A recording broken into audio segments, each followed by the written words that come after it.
G'day, I'm Mark Pesce, and I'm at a point in my life where I'm now starting to see some of the amazing people I know reach a milestone in their lives chronologically. They're reaching the age of 60. And we think of 60 as being almost esteemed, almost a little musty in a lot of ways. But the closer I get to 60, and I'm not very far away from it, the more I understand that it's actually an amazing time because it means that in some sense you've arrived at the fullness of your wisdom. Maybe you haven't completed the journey yet, but you've been around the racetrack a couple of times and you've probably learned some things that you might want to share. And it feels as though folks in their 60s have a certain freedom. They've done what they've set out to do. Maybe they haven't finished all of their accomplishments, but they've certainly stated the premise. And I don't think there's anyone that I know who has stated the premise more clearly than my friend Douglas Rushkoff. In a number of books, I've lost count. We've all lost count. Doug may have lost count on the number of books. I'm not sure. He has laid out a map of the world that we're living in and the world that we're leading into. He has given us some guideposts. He has given us some hope. He's given us a fair number of warnings. And so, in the week that he turned 60 years old, I wanted to welcome Doug to the very first of what I'm calling these wisdom talks so that we can explore what he's learned along the way. Doug, welcome. Hey, good to be with you. Gosh. All right, let's go all the way back. So, your first published book is Siberia, right? The first published book was called Free Rides. It was there Ah, was a guy. I had written a screenplay for this guy named Patrick Wells, and I actually had saw a sign in Los Angeles on a bridge. Someone had spray painted, and it said, "The war on drugs is just another war."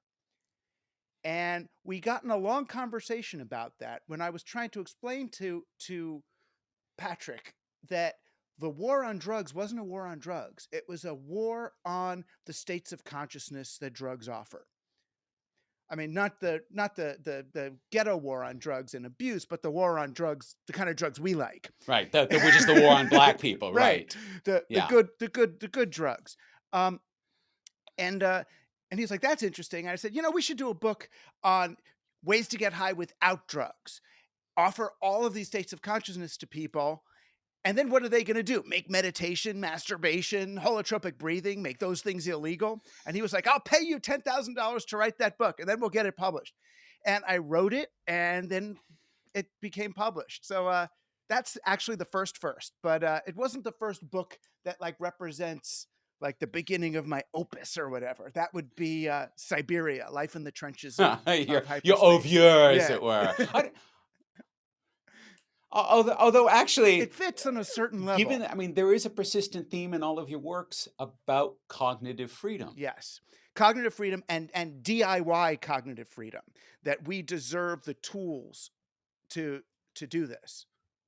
And it was the premise of Siberia, really, was that with the emergence of uh, uh, not just the internet, that was just a baby at the time. It didn't really exist even at the time. It was 1991. But the beginnings of digital and hypertext and personal computers, along with fractals and chaos math and fantasy role playing games and the psychedelic revival, and neo paganism, that all of these pointed, as I saw it, toward a kind of a designer reality, an acceptance that we can hallucinate reality into existence. And and as a journalist, I was really interested in why are big stodgy computer companies like Intel or Northrop Grumman or any of them, why are they hiring psychedelics people to do all their work for them and warning them about drug tests before they come up? And it's because psychedelics people, my crazy friends from college, seem to have more facility, less fear of a plastic reality, of imagining things into existence. And there's this whole sort of, I guess, frame here around cognitive liberty that is expressed consistently across your books, that you find the cognitive liberty argument across a number of different regions. And so there's this continual exploration with this theme of cognitive liberty underneath it, but looking at it when it means money, when it means online culture, when it means psychedelic culture, when it means religion, when it means Right. politics. They're all really pointing towards the possibility of an open source reality. The thing that I was arguing, as soon as Wired magazine came along and took the great Mondo 2000 cyberdelic dream of, infinite play away and turned it into a stock market scam, um, I started to look at it more as kind of the battle for cyberspace, that the Renaissance was not inevitable, that we were going to have to fight for this thing against, crazy libertarians who want to do pedal to the metal economic growth rather than full-time, civilization-wide play. So it was always that, it was a Media Virus was really the second book that came out. And it not only named viral media, which is the nice thing, but the important thing about that book is the subtitle, Hidden Agendas in Popular Culture. The idea that now that we had viral media, Mm. that the repressed ideas, gay culture, drug culture, counterculture, all these things would start to bubble up. William Randolph Hearst wouldn't be able to, Rupert Murdoch wouldn't be able to keep it down anymore. It was going to be bottom up. The next one was Playing the Future. That was kids. We're going to play, we're going to game our way into this Yeah. thing. The kids are all right. Don't you worry about them. They're screenagers. They're more literate than you. Coercion came out after that. Again, about the battle. I said it explicitly. We are in an arms race against marketers and advertisers. They come up with a new mind control technique. We come up with a new form of resistance. They do a countermeasure. We do a countermeasure. Where's it going to go? Because someday, and this was 1998, I was arguing this, they are going to develop algorithms that will adapt to our defense mechanisms. And what are we going to do when we're fighting against that? And where is it going to go when we are engaging with algorithms that want us to be more ourselves than we already are? They want to make us into extreme versions of ourselves. And people were asking, why? What's wrong with that? Why wouldn't I want to be an extreme version of me? And the only ones that got it at the time, oddly enough, because then all of a sudden you're in the Capitol. right. Then all of a sudden you're in the Capitol Dome wearing a Viking hat. Exactly. The only one that had me on the show and was Right? like, yes, I get it, was Bill fucking O'Reilly. Bill O'Reilly of the O'Reilly Report on Fox. He had me on for coercion. And he's like, you're right. This is going to, but everybody else was like thinking I'm suddenly a conservative or something. It's like, no, but it took a while. And then of course we got there. Yeah. And then after that, I got concerned with, we got there. I started to look at other things that were being locked off. I got interested in, how did Judaism start as an open source religion and then become this dry, locked down, holy, sacred thing? It's because they used it as a real estate deed instead of, a spiritual text. If you need it to prove something, it's going to lose all of its, multidimensional metaphorical value. Its allegorical value is going to be collapsed into the legal value. I looked at money. All you have to do when you want to fight for open source is say, what aren't they letting us? What's not open source? God and money. But those are the most open source things that could possibly exist. As you know, these are the inventions. That's all we've got is God and money. That's all we've made up, really. It's the only fictional thing. Everything else is real. Yeah. All right. So we've got that idea here that there is a space that we were offered. That opened up to us. And you can argue about its roots. And Adam Curtis has one history of its roots. Stuart Brand has another history of its roots. Howard Rheingold has another history. You have another history. I have we all have histories that give us a sense of how we got to this place. But we are all, in some sense, united in the fact that we are now all in a place that we didn't really want to get to. Right? That there has been a consequential outcome to all of our behavior. And we're also now wondering whether this is a consequential outcome to the product of our play, or is it a consequential outcome to the block, the resistance to that play? Right? Like these are questions that we're now really being forced to answer that are in different ways becoming central questions of culture. Right. I mean, and I'd be strongly arguing that this resulted from the block on our Yeah. play. I read Huizinga's book, Homo Ludens, which was, kind of profound for me. And in there, he was talking about the nature of play. And he says kind of famously in there, most of us think that dogs play in order to train themselves for the hunt. And he's like, no, dogs hunt in order to have the energy to play. So play is the point of the thing. And he talks about the sacred circle around play. And once you apply play, it's no longer play. Once you're playing for the money, playing the stock market, playing a thing, you're not playing, you're working. You're so gamification of real things is crap. When play, it's for its own sake. It's like the great rabbis when they were asked, "What's the reason to read Torah? Is it to they asked, is it to learn social justice in order to be a better person, or is it to learn the history of our people?" And the rabbi said, neither. It's lishma. And so what's that? It's like you read the Torah to read the Torah. It's for its own sake. You do it. And that play is like that. It's play is for its own sake. And when you play for your own sake, the beauty, and this was the craziness why we loved the early internet, is we became creative and less predictable. We became weird. There was novelty. And Mm. novelty is upsetting to people who want to do business. They looked at computers for the opposite purpose. They want to make money on it. They want to speculate on the future. And when you speculate on the future, you want the future to be as predictable as possible. You don't want to speculate on a Yeah. random creative You have to future. narrow down possibility. Right. And so they used these technologies to narrow down the possibility, to program human beings into, categories of compliance. And that's why we're so So let upset. me let me take this in an orthogonal direction to something that I've seen. It certainly was an outcome of the interview that I did with you recently. That, in fact, people started to come to me because we started to talk about magic in that Mm, interview. And they came to me and said, "Well, you seem to understand some stuff about magic and where this is all going."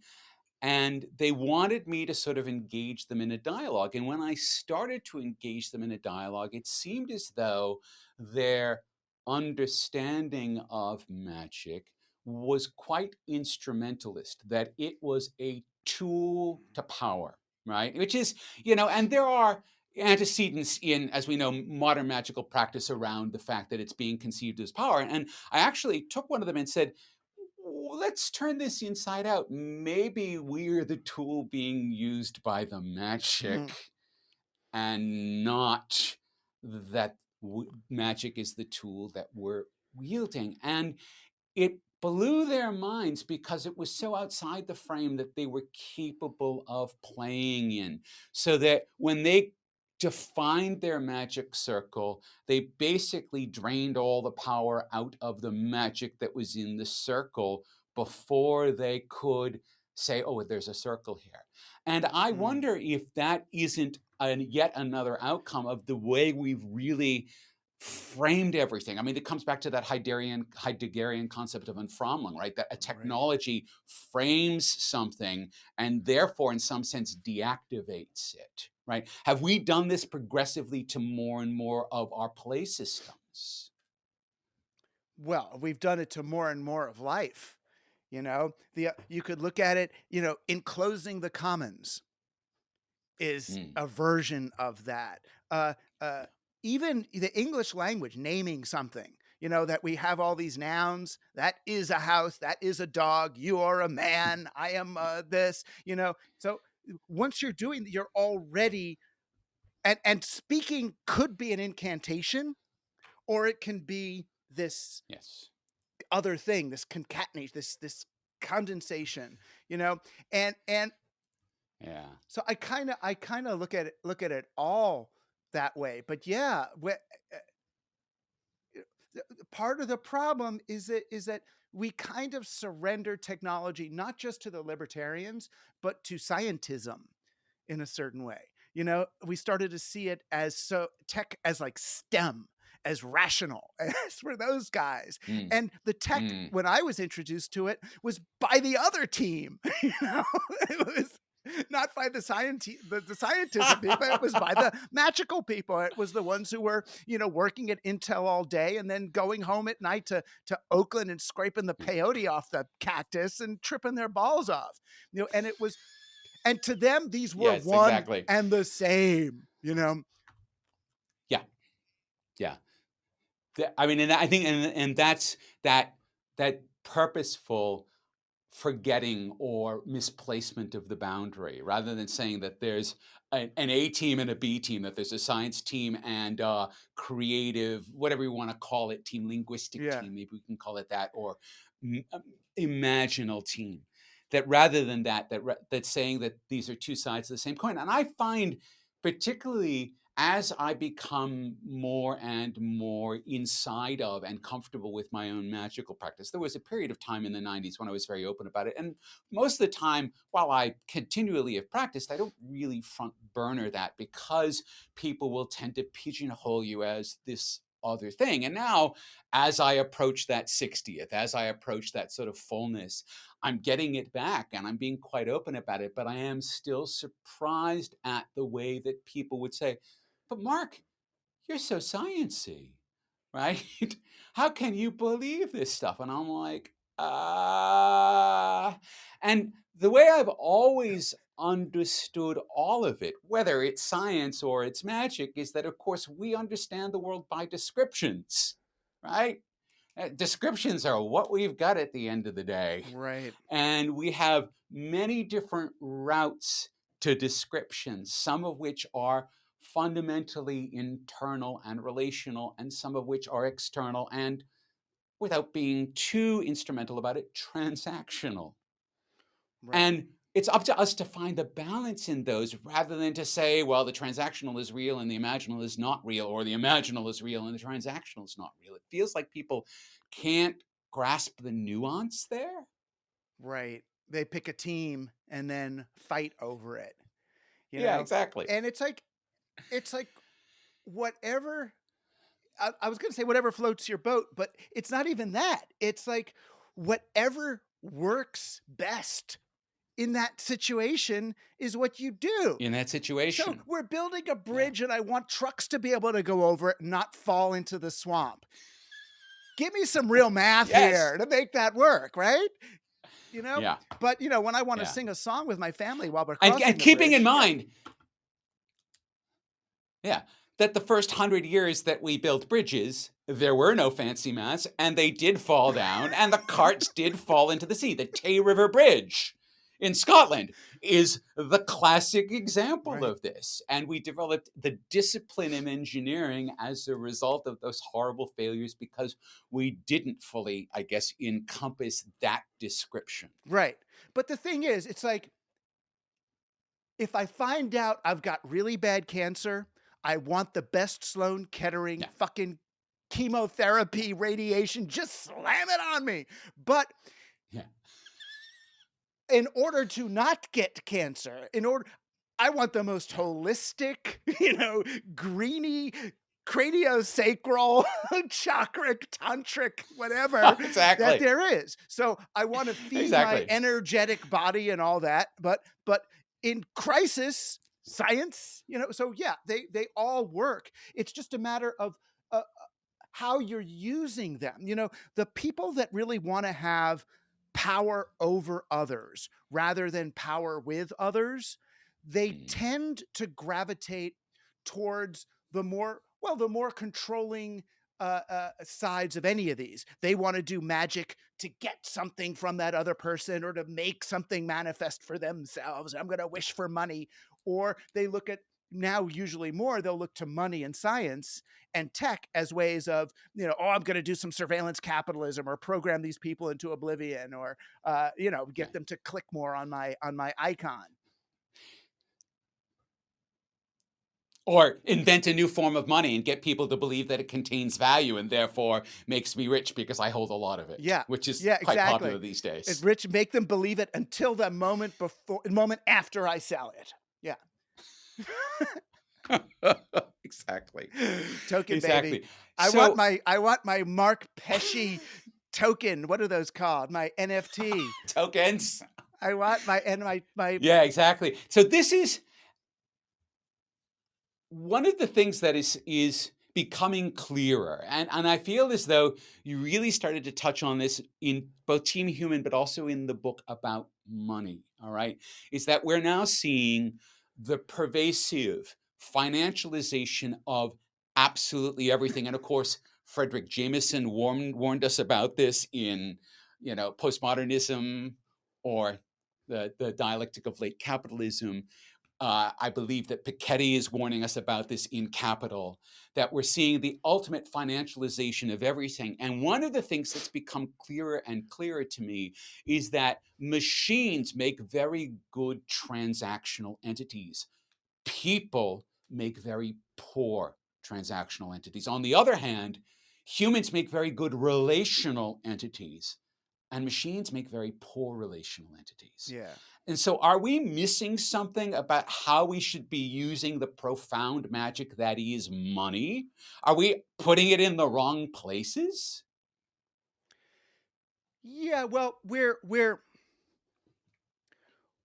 quantifying aspects of reality that shouldn't be quantified. It's Mm. interesting. You know, the Talmud, I keep going back to Judaism. The Talmud says you shouldn't count people.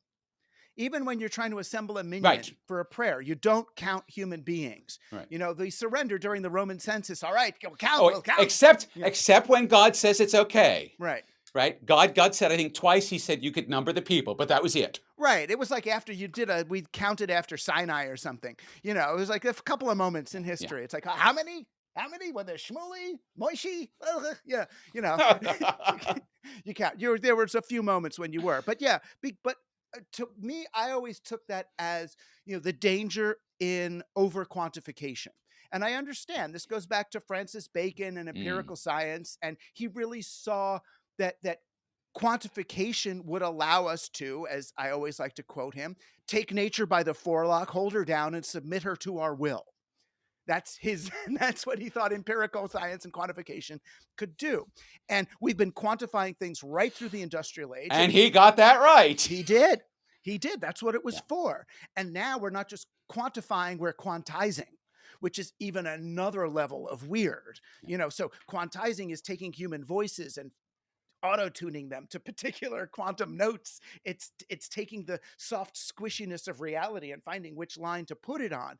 Now, that's really friendly to the market that's Yeah. looking to create a numerical value for each thing, but it's really bad for it's black and white. It's everything has its number and its value, and you lose the texture and experiential nature of everything. It's like, oh, how much we just made love. How much was that one worth? That was about a 230 out of 340. It's like, oh, but last night, let's get 171. Oh, for So, me, it was a 426. And it's like, what do you mean? What do you mean? What are you doing? It's like, oh, don't worry. We could fix this by creating more categories through which you can judge. So for friction, it was a 37. For so passion, it was a 101. For this, it doesn't matter how many you have because you're still just doing this, and that's not life. This is for the market, yeah, right? And that's great. I'm going in. I got 7 chickens. I want some shoes. yeah. How much is this? And you figure it out. But life, it's like you're gonna lose that game. There's Elon Musk won. Yeah. Okay, he won. He's got the most numbers. Oh no, Yay! he's down 20 billion as we're recording this. He's down $20 billion So this morning. Bezos might be back up. Jeff might be ahead. He might be back up. Yeah, it's You crazy. win some, you lose some, Yeah. right? I, this is how did we get to a point where, and I don't think this is particularly a 21st or even 20th century phenomenon. It's probably more a phenomenon of modernity, where great wealth has been equated to great virtue. It's a natural reverse engineering of our instinct for justice. I felt this in like 1998 or 99. I was writing one of the books, and I was in Redwood City or something like that. It's this rich suburb of San Francisco, and I'm driving, and it's like mansion after mansion after mansion, and I felt myself wondering, what did these people do for society to deserve to live in these houses? They must have just created so much value. And then I realized they probably just took money from other people. They weren't good at creating value. They were probably good at extracting value, right, from other things. Not too And bad. it wasn't until then, and I'm already 30 years old, that I realized what you're saying is not true, right? That no, that it's not virtue, it's a certain kind of success, and most often equates to the reverse of virtue. That when you actually, and finally, when you get important and you get to talk to these people, you find out they're all shielding their children and families from the work that they do. They're making apps for the iPad, and they don't let their kids touch it. They're sending their kids, From the great lie. yeah, yeah, to the Rudolf Steiner school and eating Yeah. organic food and not touching anything they make. It's like, okay, that must be a fun life. Well, it tells you that they're living with a kind of cognitive dissonance, which is walling them off. In other words, they're completely comfortable being extractive in the transactional part of their lives, but in the relational part of their lives, they're compensating, or perhaps even overcompensating, for that transactionality, for the cost that it's producing inside of them to put up that front of this continuous transactionality that you need to have that extractive mindset, right? You need to sort of be quite separate and split inside of yourself. And so they restore that by overcompensating and sending the kids to a Steiner school and all of that stuff. Right. It's what I've been calling the insulation equation, where they think, how much money do I have to earn to insulate myself from the reality I'm creating by earning money in that way? You know, and there's no way to win that. You can never make a car that drives fast enough to escape from your own exhaust. You'll eventually come back around the other side of the world and be smack in the middle of it. And that's the way they live their lives. And as we know, the Buddhist maxim is quite clear on this. Karma is a bitch. It is, but karma's way faster than people expect. Yeah. Exactly. Which is so pleasing. Exactly. It is. Well, until it's your own. Right. And then you have a bit more of a moment around that. Because Yeah. none of us, let's face it, none of us are perfect. All right, so let's come back to the meta theme here. You are now 60. All right. What have you learned along the way about how to be the best Douglas Rushkoff that you can be? I don't know. I mean, I'm trying to think of what I've learned lately. In other words, what feels like a cumulative learn.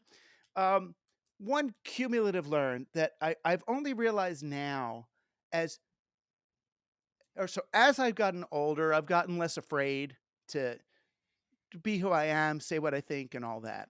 And I've gotten lately, partly because of the whole QAnon thing and all what's going on in politics and COVID, I've had some friends really mad at me, or scold me, or reject me, or not be friends anymore, and all. And what I came to realize is, maybe God is the only one who can give us grace, but people are the only ones Mhm. who can give us slack. And people are just not generous enough with their slack. They're just not. And it's like, that's pretty much all you can offer someone else, almost more than love, is because what's love without slack? That's conditional. Just give me fucking slack. Give everybody It's slack. it's stiff. It's stiff, Yeah. right? Yeah. So Yeah. it's that, and it's partly because I see my faults, I see my errors, I see the problems I've done and all that. But it's like, who hasn't? Who hasn't? So what? So now what? What do you want to do? What are we supposed to do about that? All you can do is cut me slack. That's all you can do. And when I look at the world now, I'm Yeah. seeing people getting increasingly stiff on all sides of the spectrum. Especially now that we're moving into a memory-based media environment. Everything we've ever done is going to be retrievable by anyone at any time. So if our It's standards on what it is yes. to be a good human being are changing from moment to moment, then we're all accumulating histories of inappropriate thoughts, inappropriate things we've said. And it necessitates more slack, not less. So that's a big one for me right now. And I think that is so beautifully put because there's a practice in that, right? There is a practice of looking out on other human beings as worthy of having some slack, and also that there's a humility that, yeah, I'm going to need some slack too, right? So it works beautifully in both directions. So that's what I'm saying. It's the basis of a practice there around Slack, which I mean, is this the next generation of the subgenius? Because subgenius was very much give me some slack, I know. right? Well, then that was formative for me. Was Slack and Slacker and Rick Linklater and Yeah, Subgenius and all that. That's when we were just coming into awareness, where those were the memes yeah. that were circulating. So it's kind of not surprising that that would get retrieved, at this point. And All right, look at yeah, we as Generation X, and I consider you roughly the elder in Generation X, all right? I'm just a little bit behind you, and then there's going to be a whole cohort, but it's actually kind of a thin layer in a yeah, sandwich that has a huge chunk of baby boomers and a huge chunk of millennials and Gen Zers coming after it. We are being left with, to put it mildly, a shit sandwich. yeah. And I'm not blaming the baby boomers because none of us really knew what was going to happen when we let all these genies out of the bottle, but we are still left with a substantial amount of work. It sort of feels like what Biden walked up to on the first day in office. There's a lot of work here to do. I don't think any of us are afraid of that work. What do we need to feel in ourselves around how we approach that? Because some of the remediation does fall on us. And I think also building that ethic of remediation into the people who will come after us as a practice. How do we want to think about that? Because it feels like that's also one of the themes of your whole career. Yeah, I mean, there's a strain of almost prophetic Judaism in what I do. And what are we going to do? How are we going to fix this? You know, stand up and take responsibility and look at someone in the eyes and engage with them and be. There's there is that. Um, I spent a lot of time, and maybe this is another 60-year-old person's wisdom that I can save someone else time. I spent a lot of time trying to figure out, should we spend our energy trying to remediate the problems, or should we be doing palliative care for a civilization that's dying? And what I came to realize is they're actually the same thing. It's the same actions. So the kinds of things you would do to prepare for inevitable climate disaster are really the same things that you would do to prevent Mm. a climate disaster, right? Get into hand grown food and biodynamics and energy resilience, and learn who your neighbors are. And those are the things that would prepare you for the EMP, or whatever is coming. And it would also help prevent whatever that nasty thing is. And so I look at it the same way. And it's being kind, offering slack, nurturing other people. Is this it's If you treated everybody like they were on their deathbed, essentially, like we're all, what does that frame Mm. do? It doesn't have to be a depressing thing. And I've spent a lot of time. I've seen a lot of people No. out, and it's the greatest mitzvah I could Yeah. ever have experienced. It's such an honor to be there for their passage. Oh, Agree. Agreed. It's the thing. So even if we are at that Agreed. stage for the whole thing, it would be terrible, but Yeah. it's a mitzvah. So treat it like that anyway. Treat it like that anyway, but it's not out of fear or panic and end of the world Walking Dead thing. It's like, wow, this is a really sacred moment. This is a sacred moment. And we don't have to go. It doesn't have to go that way. The more like that we act, the less likely it is that would come to fruition. But I've stopped. I've realized it's an artificial question to be asking. Is this it? And because why would I behave differently if it was it? Act as if it's it all the friggin' time. It's it, right? Because this is it. So that sort of happened, and it makes And I time mean, so much less scary. because we, in the sense that the end doesn't feel quite so terminal. Yeah, and that your moment becomes infinite. If you're really here, when the moment becomes infinite, then the Mm, next one doesn't matter, and you just fall into that infinity of the good old Ram Dass be here yeah. now. It's like, oh, if I was really, Yeah. really, I mean, I haven't gotten more than 80% here, I'm sure, ever. But you can imagine what that is. If you actually fall into the Yeah. moment, then that changes things too. But it's so hard as a younger person to not look at life as a journey of accumulation, or I'm going to get somewhere and achieve something and make it to somewhere and all that. And what I will tell you is this: no matter how far you make it, there's always the next thing. You're never there. I did an interview when I was like 25 with David Lynch, filmmaker. And I thought, he had made it, right? He had made. So I'm like, what's it like on the inside? What's it like on the other side of having made it? And he's like, kid, there's no such thing. You're never there. There's no place to get. And it's just like realizing that finally at 60. Oh, that's what he meant. Um, it's like, it's liberating, because you're like, oh, I get it. There's nowhere to go. There's no winner. Even winning as a concept is just an act of separation. Now I'm the winner. Oh, great. Come on back. Well, and it's exactly.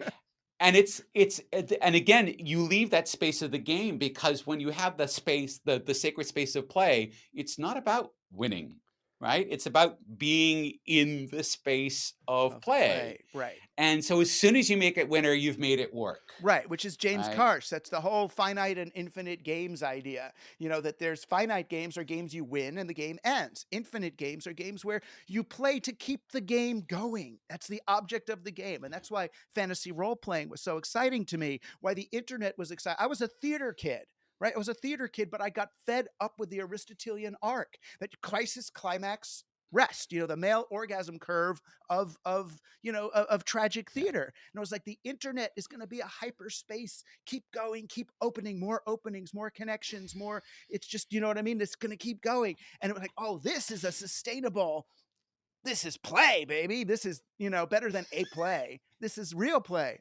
But boy, we so fast turned it into an even worse, more closed-ended, money-making .com Yeah. boom startup exit strategy, thing. I was amazed it went that way. And anybody who doesn't understand how that happened, just look at the evolution of Bitcoin. Right, it comes out of Occupy as a way to take down Wall Street, really, as a new peer-to-peer system, and it becomes the biggest friggin' speculative frenzy. It reified Wall Street rather than Since the taking it tulip down. mania. Yeah, yeah. Yeah. Yeah. And when we talk about that kind of the play that we have there and the way that that's been constrained, and to come back to the original theme that people are always going to try to break out of the coercive cages that they get put into, I actually do look for all of the difficulty and danger of a QAnon. I also see that as being an authentically organic reaction to the heavy management, that every time the system tries to enclose it, it imaginatively and multivariously leaps over those boundaries. Hey, what if? They're all saying to one another all the time, hey, what if? And yes, it's all crazy. But they're all still going, wait, there's no boundary here. I'm going to leap over that boundary and go to the next thing and the next thing and the next thing. Yeah. And so there's something about it, as crazy and not good as I feel that it is. There's also something about it that's like, whoa. Well, yeah, the part that's so beautiful about it is it's the best example of the improv theater makers yes and technique. You know, when you're doing improv, the idea is you say, "Oh, I was walking down the street, yes, and you saw a chicken, yes, and the chicken And, was red and dying." It's a yes and is how you build a and world together. Yes, yes. and never but, never but no. It's yes and, yes and. And they're playing yes and in this beautiful way together in a supportive, oh, so Bill Gates made COVID. Yeah, so he could stick vaccines in us that have nanobots that will program us to listen to 5G channels. And it's like, oh, it'll keep going. It's beautiful, right? But the real So that George Soros can control us, Doug. right, always, always, and eat my baby's brains, right? Always. Always. It always comes back to the Jews. Believe me. It always does. That's what we're here for.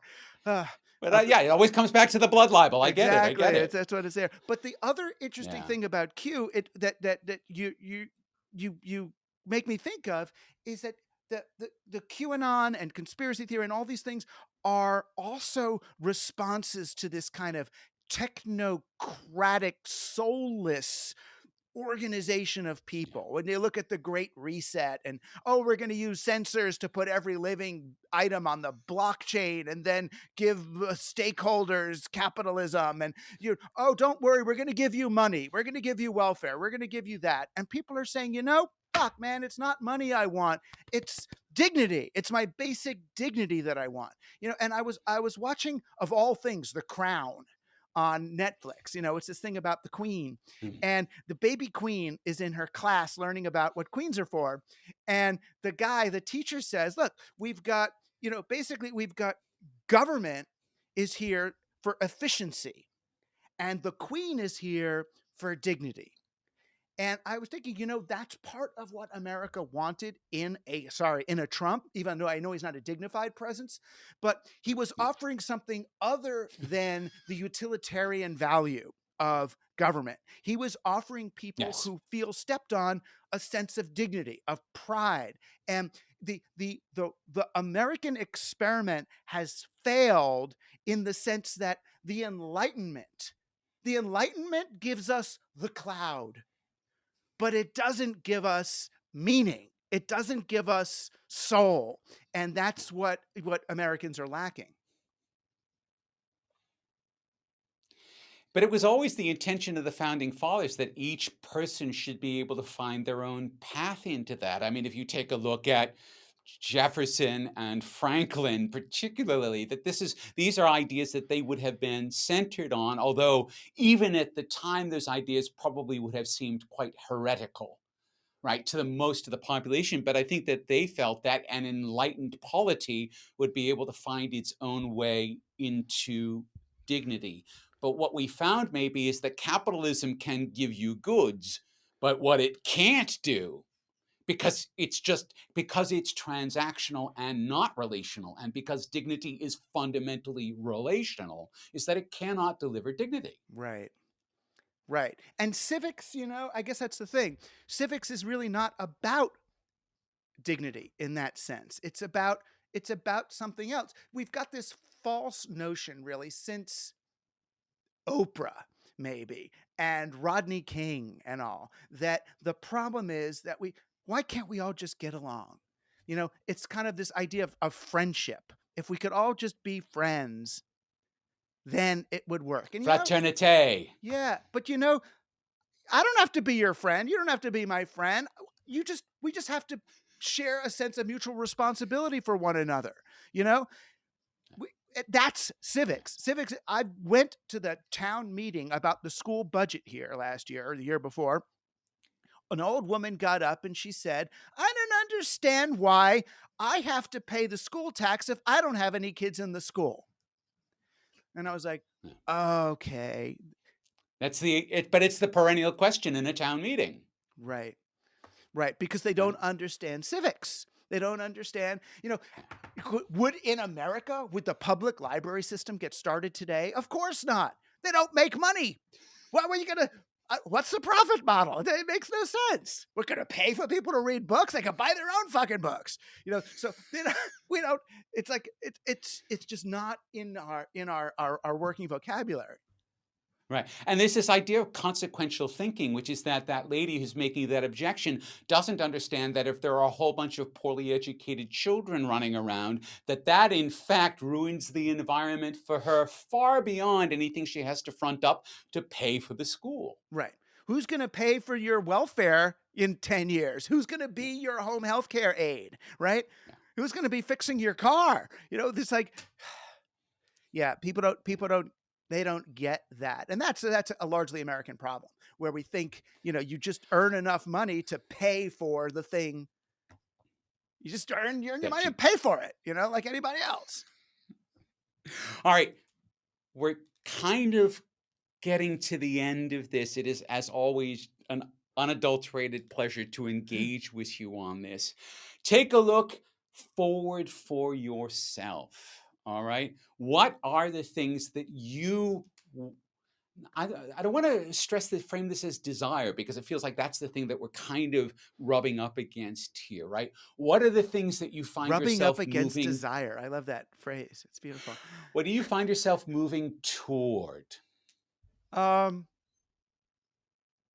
I find myself moving back to theater.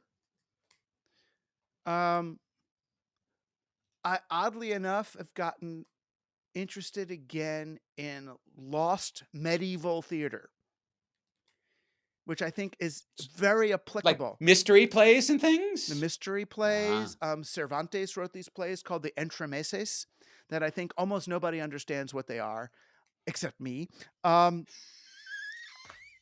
Nobody does them, and because they're terrible. They're terrible unless you go, "Oh, I get it. They're crypto-Judaic." I believe that Cervantes was a secret Jew, and each of these Mhm. plays, each of these 8 plays, like one of them is a play about a it's a emperor with no clothes kind of a story. It's a puppeteer comes to town with these puppets, and you can only see the puppets if you're a 100% pure blood Catholic. And everybody says, "Oh, I can see the puppets. I can see the puppets." And it's him going, we converted. We converted for you, and you're still cutting off our heads. What do you want here? It's like, so each of these plays to me has a similar theme in it, if only people realize, oh, that's what they're about. So I want to do things like that, but I also want to do community theater. I want to create. I've come to the belief that almost nobody should do theater professionally, but everybody should do theater at some point in their life. I Mm. think it's part of growing up is experiencing what that is, this artificial, you're in the audience, I'm on the stage, you're going to be quiet, I'm going to do this thing, I'm pretending that I'm really inside. It's a really unique experience of fabricating a reality. So I want to create these scenes that are kind of stealth. I shouldn't admit it out loud, but kind of stealth left wing ideology in the form of skeletal scenes that will be sent to schools and communities all over the country to get like thousands of small community theater groups doing these kind of almost WPA style theater that they don't realize is that. It'll just be like a scene that's like a between a worker and a boss, but I don't say where it is. So you've got to set it in a Walmart, in the Bible, in the stock market, in the future, in the past, and you end up exploring power relationships between workers and bosses Mm. and labor and that. And then the idea is, they would upload their scenes in their interpretations to YouTube. Then we'd pick some of them and fly them to New York or to Chicago or to LA and let them do these scenes in repertory, so you get the, Birmingham, Alabama middle school players, at the Joe Paps Public Theater doing their scenes. It's just crazy. So I want to kind of uh, poke at community theater as the and I'm old enough to say this. I think community theater is more important than Broadway theater. I think that's where it happens. The doing of theater is the center of theater, not the most Right. professional Yeah. theater out And there. it's the darshan, it's the being in the cast or being in the audience together, Yeah. which is because Broadway takes a very small number of people in. It just has to because it's a very narrow channel. You have to come to New York and for most of the world that's just not going to work, right? So yes, this idea of being able to do it, and again, this is you coming back to your roots in open source. This is open source theater. Open source theater, right. Exactly. So what it really was so the story of my life is I'm a theater guy who got interested in digital because it seemed more open source than the theater I was doing. Digital became the most closed source, speculative, capitalist, abstracted frenzy I've ever, maybe ever to be on the planet. And I'm returning to theater with the lessons I got through that, getting to watch a civilization grow and destroy itself in 25 years. Now bring that back to the theater and see what I can make of it. Douglas, this has been an incredible journey.